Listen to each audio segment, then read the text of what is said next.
roku 691 bol koncil, Trulský koncil, ktorý v 73.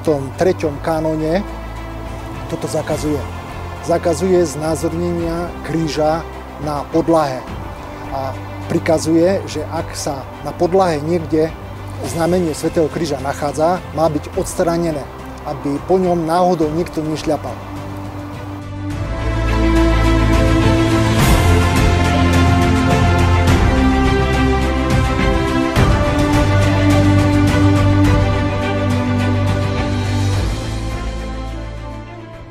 Napríklad, keď bolo prenasledovanie kresťanov, napríklad v Číne, tak položili dve paličky, jednu cez druhú a povedali pošľap. A keď pošľapal, tak žil. A keď nepošľapal, tak ho popravili. Stal sa svätým mučeníkom, že nepošľapal kríž.